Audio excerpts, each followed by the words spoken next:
This channel does not promote any violent, harmful, or illegal activities. All content provided by this channel is meant for an educational purpose only.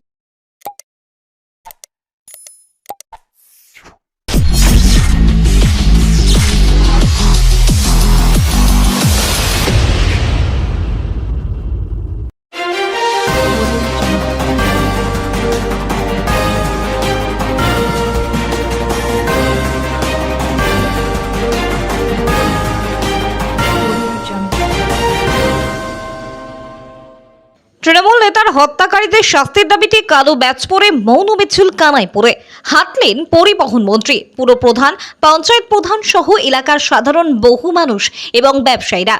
Kanaipur গ্রাম পঞ্চায়েতের তৃণমূল সদস্য ছিলেন পিন্টু চক্রবর্তী ওরফে মুন্না। গত 30শে জুলাই সন্ধ্যায় তাকে নৃশংসভাবে কুপিয়ে খুন করা হয়।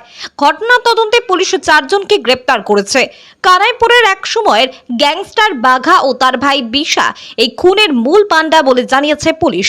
ভাড়াটে খুনি দিয়ে পিন্টুকে সরানোর ছক কষা হয়েছিল। জমি কেনা বেচা নিয়ে গন্ডগোলের জেরে এই খুন বলে জানতে পেরেছে পুলিশ। মুন্না শাসক দলের নেতা হলেও তার সঙ্গে সবার ভালো সম্পর্ক ছিল। সামাজিক কাজ, মানুষের জন্য কাজ করতেন। এই এলাকায় তার শত্রু থাকতে পারে ভাবতে পারছেন না তৃণমূল কর্মীরা।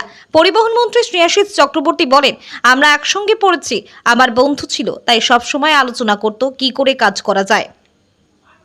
পুলিশ 72 ঘন্টার মধ্যে দুষ্কৃতীদের ধরেছে। যারা মুন্নাকে মেরেছে কেউ ছাড় পাবে না। ব্যুরো রিপোর্ট, আমার কলকাতা নিউজ।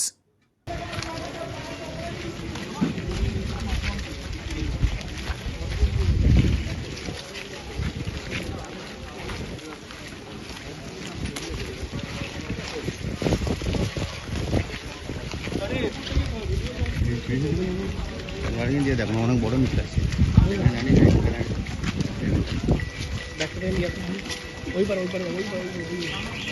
বাদিকে আছে।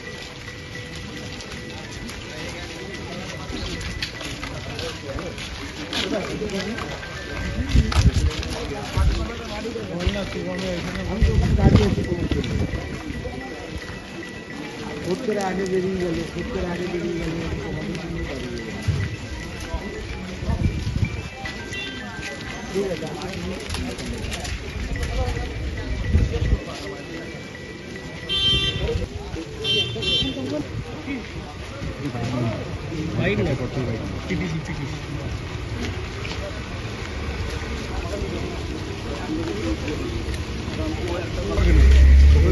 দাঁড়িয়ে থাকতে হবে।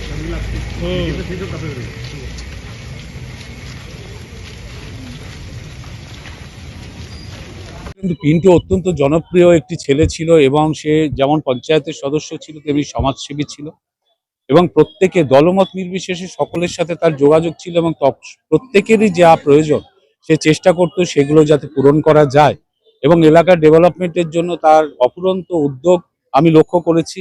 আমি যেহেতু আমার বন্ধু এবং একসাথে পড়াশোনা করেছি, ও ডেভেলপমেন্ট সংক্রান্ত সব বিষয় নিয়ে নিয়মিত আমার সাথে কনসাল্ট করতো এবং সহযোগিতা চাইতো।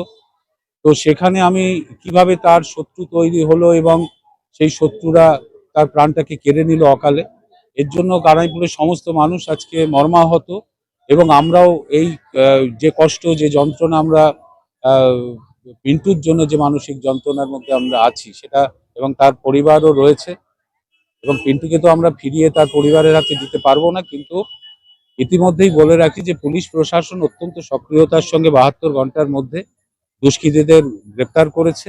এবার প্রশাসন আছে, আইন আদালত আছে, এখানে মানুষ চাইছে সর্বোচ্চ শাস্তি যাতে দুষ্কৃতীরা পায় এবং কানাইপুরের যাতে আইন শৃঙ্খলা ঠিক থাকে। মানুষ জোটবদ্ধ আছে, একসাথে আছে, তাই প্রত্যেকে পথ হেঁটেছে। সব দলেরও মানুষ আছে, ব্যবসায়ী সমিতি আছে, সর্বস্তরের মানুষ পথ হেঁটেছে। যে এলাকা যাতে শান্তিপূর্ণ থাকে, আইন শৃঙ্খলা যাতে ঠিক থাকে, এরম যেন ঘটনা আগামী দিনে না ঘটে। প্রশাসনও সক্রিয় থাকবে, আমরা জনপ্রতিনিধিরা থাকবো এবং সাধারণ মানুষও থাকবে। এই মিছিল বা এই সভা সেটা প্রমাণ করছে। এই যে ঘটনা দেখা যাচ্ছে, বাম আমলে এরকম সারা বাংলা জুড়ে বড় বড় দুষ্কৃতীরা ছিল। গত 15 বছরে মমতা বন্দ্যোপাধ্যায়ের রাজত্বে সেই দুষ্কৃতীরা কোথাও ছিল না, তারা গারদের মধ্যে ছিল এবং কানাইপুর শান্ত ছিল।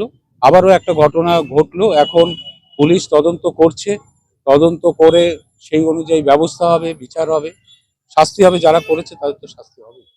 আমরা আমরা মুন্নাদাকে ভীষণ ভালোবাসি। মুন্নাদা খুবই সাহায্যশীল মানুষ। মুন্নাদা নেই, আমাদের মুখের হাসি উড়ে গেছে। আমরা চাই কঠোরতম কঠোর শাস্তি হোক, ফাঁসির দাবি করি আমরা। আমাদের একটা গার্জিয়ান সরে গেছে মাথার উপর থেকে, সত্যি আমরা অনেক কিছু হারিয়ে ফেলেছি। আমরা চাই মুন্নাদার কঠোর মুন্নাদাকে যে এভাবে নিষ্ঠুর হয়ে মেরেছে তাদের কঠোরতম শাস্তি হোক। আমরা অশান্ত হতে দেব না, আমরা কেউ অশান্ত হতে দেব না। যে শান্ত পরিবেশ তৈরি হয়ে গেছে সেটাকে আর অশান্ত করতে আমরা দেব না। আমরা জনতা আছি, আমরা চাই মুন্নাদার বিচার হোক, আর কিছু না। বলছি এইটা 25 বছর যাবত চলছে, 25 বছর আগে যাবত চলছে। এটাকে আমরা সাপোর্ট করি না, কোনোভাবেই সাপোর্ট করি না। আমি এলাকার বাসিন্দা হয়ে বলছি, এটা যেটা করেছে এটা নিন্দনীয় খন্ড। মুন্নাদা এই ধরনের মানুষই ছিল না, তাকে এইভাবে হত্যা করবে। আমি রাজু দাস, কানাইপুর কলোনি থেকে বলছি। আমরা ফাঁসি চাই, ফাঁসি, একদম ফাঁসি চাই, বাড়ি ঘর জ্বালিয়ে ফাঁসি চাই। ওদের এলাকায় থাকতে দেব না, এটা আমার একদম যারা এই কাজ করেছে মুন্নাদাকে যারা হত্যা করেছে, যারা হত্যাকারী তাদের আমরা থাকতে দেব না।